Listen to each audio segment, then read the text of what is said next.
gente, sejam bem-vindos ao Pode-Papo especial de Natal. E com a doutora Alana. Seja bem-vinda, doutora Obrigada, muito Alana. honrada de estar aqui. Obrigada, sou eu, né, por ter aceitado o convite do Pode-Papo. E quem é a Alana? Quem é a doutora Alana? Então, a doutora Alana ou a Alana? Porque assim Alana. tem uma certa De diferença, diferença, né? né? Alana, vamos Então, começar a pela Alana, Alana. eu sou uma pessoa que sou muito esforçada, gosto muito de estudar, eu sou muito aventureira, gosto de viajar. Se você for ver, até minhas redes sociais é sempre uma viagem. Eu sou praticamente nômade digital. Sim. E sou mãe atípica de um menino maravilhoso chamado Joaquim. Uhum. Sou esposa também, sou cristã, Ai, que sou uma linda. pessoa assim, eu gosto muito de agregar, sabe? Então eu Uhum. sempre estou muito rodeada das minhas amigas, de pessoas que, pronto, acalentam meu coração, que eu Uhum. gosto. Então eu acho que é mais isso, assim. A É, Alana, né, em Alana. si. Eu sou muito simples também, muito Uhum. simples. Então, assim, a Alana advogada já é uma pessoa assim mais durona. Tem muita gente que pensa assim, ah, nossa, parece que mudou de figura e tal. Quando eu visto minha toga, tô na audiência, eu Já realmente é sou outra um pessoa, né? pouquinho mais incisiva, né? Mas eu acho que é natural, porque também são tantos anos, assim, de carreira, e a gente acaba por ser mais combativa mesmo na nossa Uhum. profissão. E pronto, eu acho que eu agrego, eu também uno também essa minha parte que eu sou mais dócil também no Uhum. dia a dia, Uhum. para também fazer conciliações, para também ser uma pessoa que tô aberta também a acordos, etc. Mas também quando tem que ser, eu também sou Isso bem, aí. bem Bem forte. forte, né? Que bom. E você é da onde do Brasil? Eu sou do Rio de Janeiro, em Ah, Niterói. eu também sou do Rio. É mesmo? É Aham. da onde do Eu Rio? sou de Macaé. Ai, Macaé. Eu tenho. Macaé. Gente, olha que engraçado. Acabei de saber que ela é de Macaé, isso não foi nada combinado, Aham. mas eu tenho uma casinha lá no Sana. Você conhece o Sana? É um Sana. distrito de Macaé, é o 11º distrito, se eu não me engano. Ah, sei, mais ou menos, já ouvi falar. Então, a gente sempre passou, né? Inclusive eu vim do Sana agora. Fui Ai, pro que Brasil, fui pro legal. Sana. A gente sempre passava férias de família lá. Ai, que É um lugar legal. assim mais interior, tem Uhum. gado. Ah, Eu sim, já tenho sei uma parte onde da minha é. família que é do agro, né? Aham. Sou de Macaé, Macaé RJ, nasci lá no Rio de Janeiro. Niterói, eu tenho Ai, gente lá do Niterói, ai, que família legal. Niterói, Itaboraí, Manilha, Sim, Manilha. Tem uma que galera ali. legal. Tenho. Ai, que O bom, mundo é pertinho. Por pequeno, isso que eu né? tô falando, você tá puxando um Não, mas pouquinho o S. sotaque, o É, sotaque eu já tinha percebido. E como eu voltei do Rio há pouco tempo, aham, eu já tô meio com carioquês, porque eu é, sou meio que uma esponja, né? Eu voltei do tá Rio há igual pouco eu. tempo, tô. Eu já misturei todo o meu sotaque com o mineiro, com o Rio de Janeiro, tudo aí junto. Mas me conta um pouquinho, doutora Lana, agora na parte assim, né? Você falou um pouquinho de você, falou um Sim. pouquinho da sua história. E antes de a gente começar com os outros assuntos, o porquê você escolheu aqui Portugal? Então, eu vim muito por conta da segurança. Rio de Uhum. Janeiro, você já É, sabe. sim. O que que acontece? Até então, na minha vida inteira, eu passei na questão de ser assaltada, ter muita violência e tudo. Para mim já era o meu normal, né? O meu Uhum. normal de antigamente era esse. E eu fui muitas vezes assaltada. As pessoas até falam assim que eu tinha um pouquinho de cara de patricinha, aí, Aham, tipo, aham. eu era meio que alvo mesmo, né? Só que quando meu filho nasceu, nasceu na pandemia, então teve muita aquela coisa das pessoas estarem nas suas casas e tudo. E quando começou a voltar a pandemia, ele era muito novinho, né? Ele era muito Sim. bebê. E eu tinha medo até de ir pra padaria normal, porque meu pai foi assaltado na padaria ali perto da nossa Nossa casa e casa. tudo. Então eu falava assim, gente, eu só tenho medo de ir pra padaria, isso não tá normal. E eu pensava que aquilo ali não era tão Uhum. normal quanto eu achava que Uhum. era, né, antes de ter filho. Eu acho que quando a gente vira mãe, a gente acaba tendo, não é nenhum medo, mas é uma insegurança, assim, nossa, o que pode acontecer com o nosso filho e tal? A gente tem um Uhum. coração fora do peito, né? Sim. Então eu tinha muito isso. Então o Joaquim, ele ainda era bebezinho, ainda estava no colo, mas se eu tinha medo de sair com ele e ser assaltada, a mão armada, essas coisas. Até grávida eu tinha medo também, mesmo na pandemia. Eu pensava assim, caraca, não é um lugar pra mim. E eu nunca fui uma pessoa de, tipo assim, ser uma árvore plantada num lugar. Eu sempre fui muito, Aberta à muito. Eu sempre oportunidade. viajei muito e tudo. E o meu marido já tinha tirado a nacionalidade dele e ele sempre quis ir pra Portugal. Eu falei, um dia a gente vai, um dia a gente vai. Aí quando meu filho nasceu, eu falei, esse é o momento. Porque eu senti no meu coração que não era pra eu estar ali. Então foi muito mais por isso, mas eu amo o Brasil, amo o Rio de Janeiro, amo minha família de lá. A gente fica dividida, né? Dividido, né? Lá eu tava com um pouquinho de saudade daqui e aqui eu já sempre tá tô com saudade de lá. É, E sempre vai ser assim. sempre vai. E por que escolheu ser advogada? Você já sempre teve esse desejo? Então, isso é uma pergunta assim bem, eu vou assim entrar numa situação minha que é bem pessoal, tá? E que é uma situação que, pronto, eu já falei em palestras e não é assim nenhum segredo, nem nada, mas é algo bem delicado, né? Aqui eu já me tratei com terapia, então tá tudo bem. O que acontece? Quando eu era criança, eu tinha mais ou menos uns 4 aninhos de idade, eu sofri um certo abuso. E eu sabia que aquilo não era certo, mesmo sendo muito pequenininha, porque 4 aninhos de idade não chega nem até o final da primeira infância. Sim. Então, eu sabia que aquilo era errado e eu fiquei com aquele trauma, sabe? Até os 8 anos, quando eu voltei a ver essa pessoa, que era tipo um amigo da família, né? É sempre assim, uma pessoa muito próxima, que as pessoas confiam e tal. Que ele tentou me tocar de novo, sabe? E eu fui e falei assim, não, você não vai fazer isso, e comecei a falar que eu ia denunciar ele, me defender sozinha, sabe? Ali eu falei assim, eu já sei o que eu quero ser quando crescer, eu vou ser advogada. Porque eu vi que eu consegui, mesmo sendo criança, meio que eu não contei pra ninguém, porque eu não sabia o que era pra fazer, se era pra contar, se era pra denunciar, eu era muito criancinha, né? E eu falei assim, é isso que eu quero fazer, eu quero defender as pessoas, porque agora eu já sei me defender. Sabe, então, dali pra lá, o meu pai falava assim, nossa, você tem certeza que você quer ser advogada? Eu tinha essa certeza dentro de mim. Então, meio que foi assim, sanando a injustiça, aprendendo a dizer não, a dizer basta, Sim. que eu falei assim, eu quero ser advogada. E desde os 8 anos eu nunca parei, assim, eu no ensino médio, você quer mesmo ser advogado? Você vai fazer vestibular para advogado? Sim, eu quero fazer. Eu nunca parei, nunca tirei isso. Então é um senso de justiça que vem desde cedo, desde novinha, entendeu? Graças a Deus não aconteceu coisas piores comigo, que eu poderia ter chegado a um nível também muito ruim, de um estupro, sabe, de vulnerável, alguma coisa assim muito mais forte, mas não aconteceu porque eu me impus desde nova, sabe? E desde novinha, tipo, eu trabalho 13 anos, eu comecei a trabalhar como modelo para L'Oréal e para algumas grifes assim, Alpha Parfum Milano, algumas marcas assim lá no Brasil. E aí eu comecei também a saber administrar a questão financeira, eu fazia contrato, olha, então vamos fechar por tanto, não sei o quê. Caramba, já... Com 14 aninhos eu já sabia isso. Então a veia empreendedora já estava, só que eu não sabia. Porque eu sempre trabalhei no Brasil, eu sempre trabalhei como advogada em escritórios. Aí eu sempre procurava escritórios de grande nome, fazia provas para entrar, etc. Fazia toda aquela parte para poder entrar, né? E eu pensava assim, vou construir minha carreira no corporativo. E cheguei a ser gestora de compliance jurídico. Aí eu trabalhava, eu era como se fosse uma direção geral, mas de compliance jurídico bancário, que eu também era advogada bancária. Eu acabei indo por um viés, porque eu já fui tudo.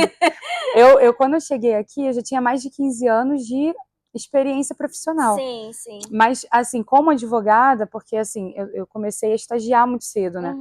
Como advogada, eu tenho cerca de, contando tudo, uns 15 anos agora, entendeu? Mas quando eu cheguei aqui, eu já tinha 15 anos, mas contando com estágio, contando com tudo. Né? Então, você nunca chega assim, pura, né? Tem muita gente que fala assim, vai começar do zero em outro país. Não é do total zero, porque você já enfrentou um juiz, você já enfrentou um tribunal, desembargadores, você já fez várias coisas lá. Exatamente. E isso não é anulável, entendeu? Mesmo que seja outras leis, tudo bem, você vai ter que estudar, vai ter que dar uma raladinha no início, Mas não é do total zero, né, que você começa. Sim, Então eu acho que isso me ajudou muito, sabe?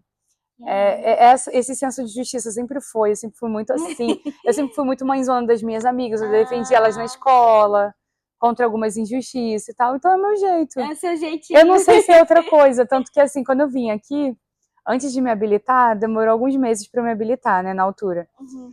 Eu falei assim, vou fazer alguma coisa, porque eu não quero ficar parada também só gastando a coisa financeira que eu trouxe, né, a reserva financeira que eu trouxe do Brasil, porque eu tinha um filho bebê. Eu vim com um Joaquim bebê no meu colo, ainda mamando. E aí eu falei assim, não, vou deixar ele na creche e vou trabalhar em algum lugar para eu rentabilizar em euros. E trabalhei em restauração, trabalhei com limpezas, trabalhei com lavanderia, no asilo. E era muito engraçado, porque eu, tipo assim, eu nunca tinha trabalhado em outra área no Brasil. Desde os 18 eu trabalho com advocacia. Só tinha trabalhado na área da moda também, mais ou menos paralelo, só que me aposentei com 23 anos. Então, assim, quando eu me vi em outras coisas, eu deixava caixar nas pessoas, eu era toda atrapalhada. Só que eu era muito esforçada, sabe? Aí quando as pessoas descobriam, porque eu não dizia que eu era advogada para as pessoas poderem me contratar, né? Senão ninguém ia me contratar. Nossa, mas você é advogado? Tá explicado, por isso que você não consegue segurar uma bandeja, por isso que você não consegue fazer isso. Só que eu sempre fui muito humilde, sabe? Então, em todas as áreas, assim, não sendo humilde pelo que eu tô falando nesse momento, mas em todas as áreas que eu tava, eu sempre falava assim, deixa eu aprender, fulano, me ensina, você sabe melhor do que eu. Sempre foi assim.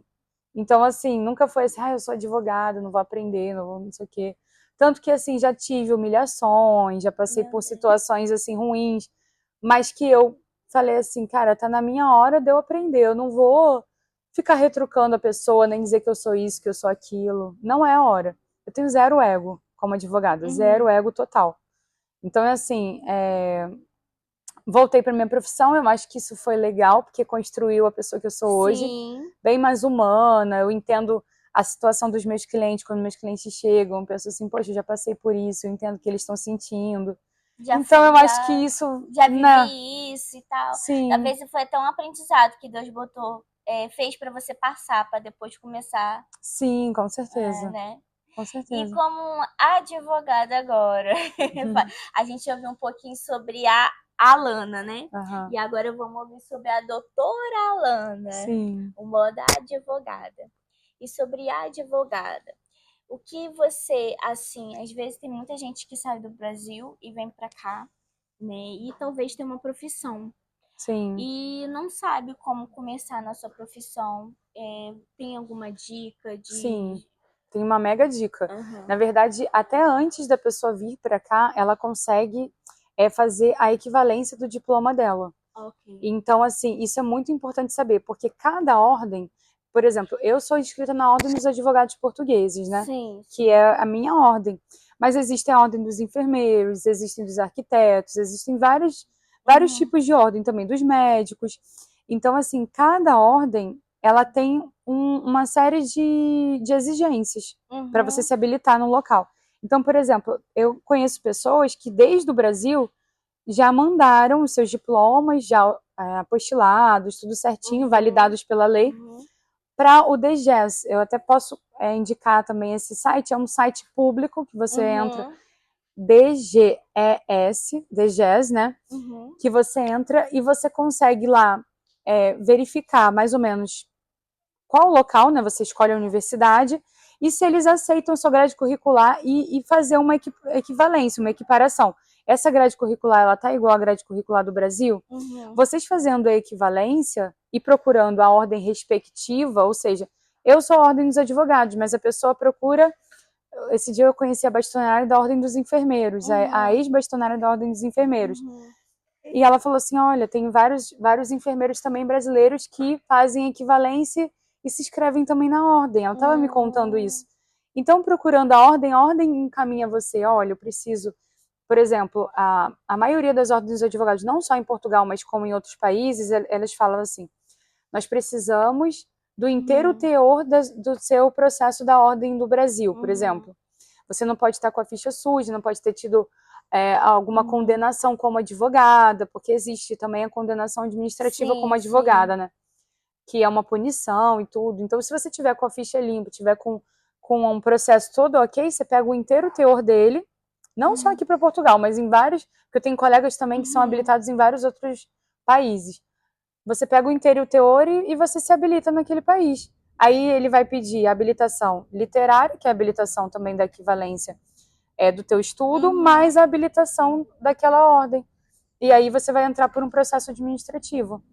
Tem países que você precisa fazer prova, outros que não precisa, você só precisa fazer um estágio. Para conseguir trabalhar na Sim, área. exatamente. Mas a maioria, por exemplo, agora eu soube que teve uma facilitação muito grande para os arquitetos aqui em Portugal. Legal. Uma nova lei que facilitou também o acesso a eles. Então, você imagina, a pessoa que é arquiteto no Brasil, às vezes pensa assim, não existe possibilidade nenhuma, né? E aí pega essa nova lei, que acho que foi do ano passado, se eu não me engano, e muita gente se apropriou disso. Ai, eu já estou aqui e nunca me habilitei, mas eu vou aproveitar dessa nova lei que está mais fácil, então eu vou fazer essa habilitação administrativa. E assim, acaba por a pessoa, às vezes, começa aqui e pensa assim, ai, não tem nada, não tem campo para mim, tudo.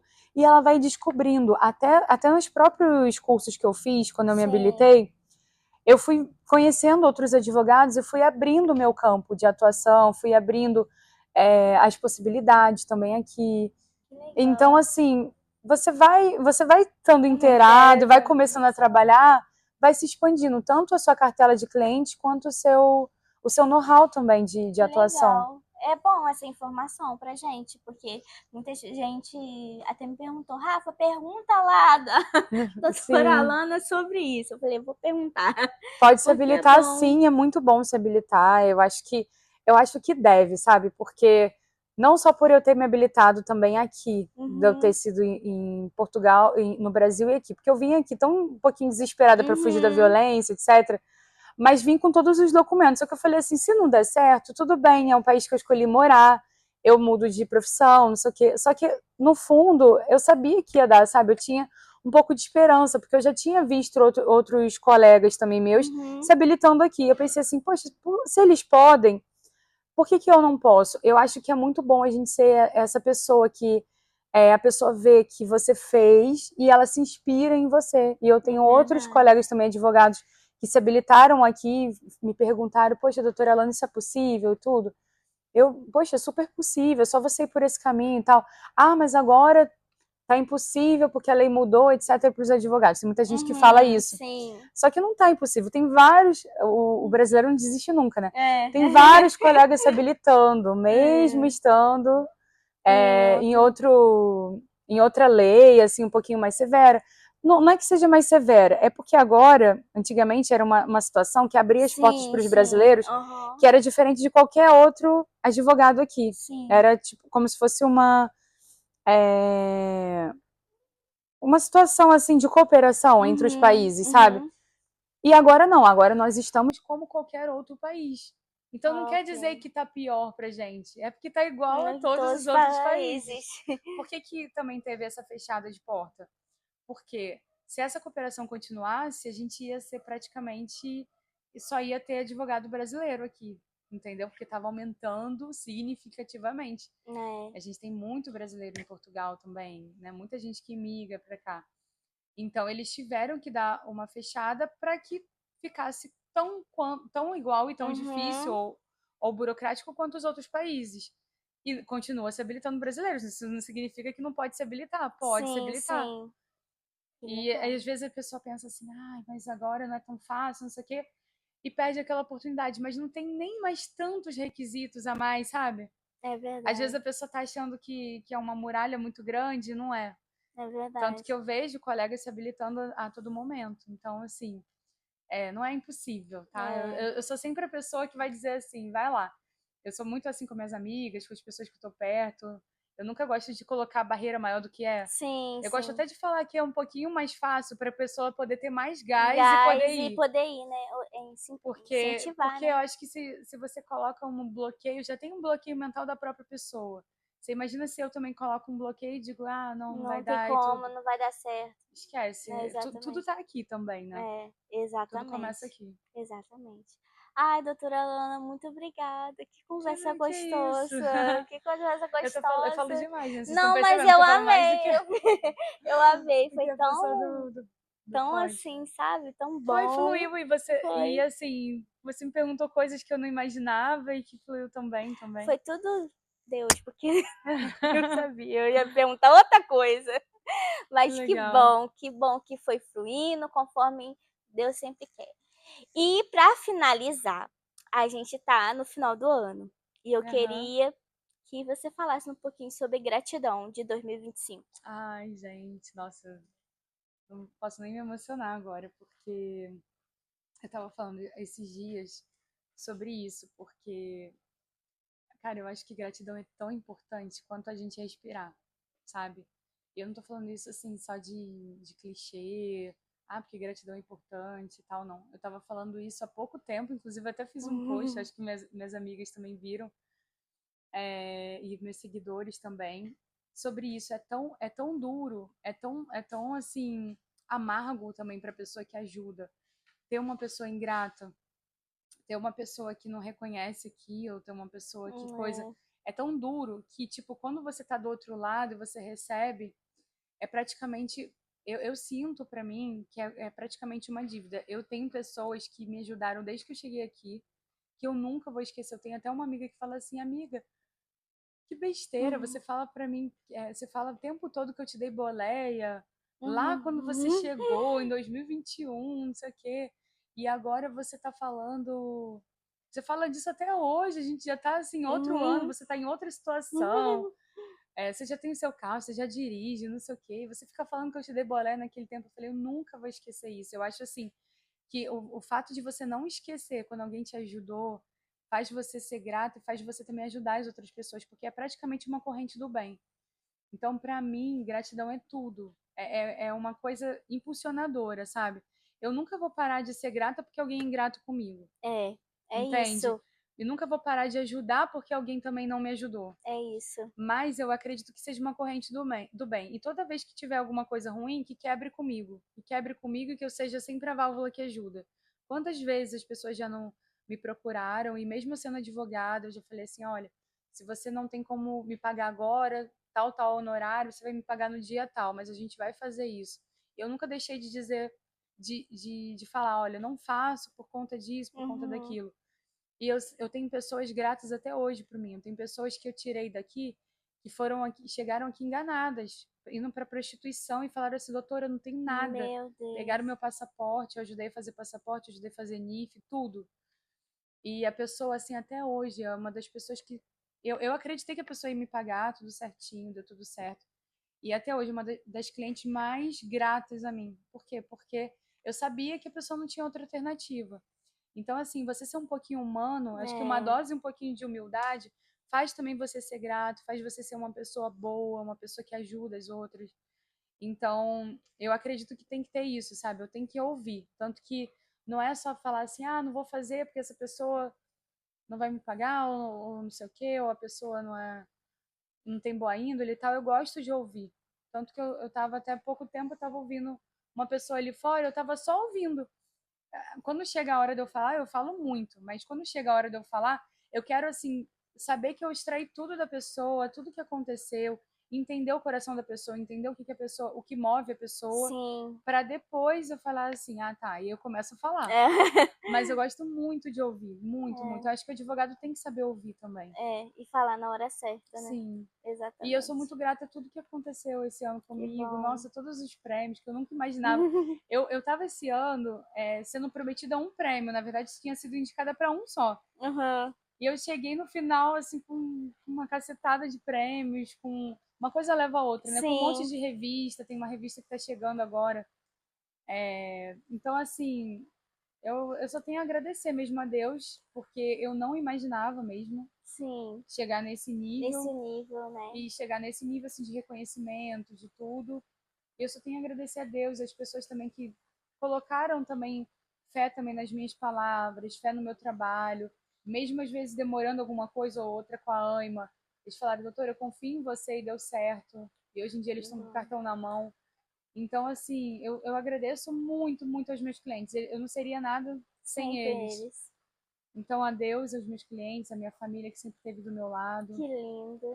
É Ai, isso que que eu lindo. tenho para agradecer. Que lindo. Muito obrigada pelo papo. Foi Nada, eu maravilhoso. que agradeço. Foi um Obrigada. prazer te conhecer, Prazer tá? foi todo Desculpa que eu meu. falo muito. Nada, eu amei. E até a próxima, Até a gente. próxima. Tchau. Tchauzinho. Que linda.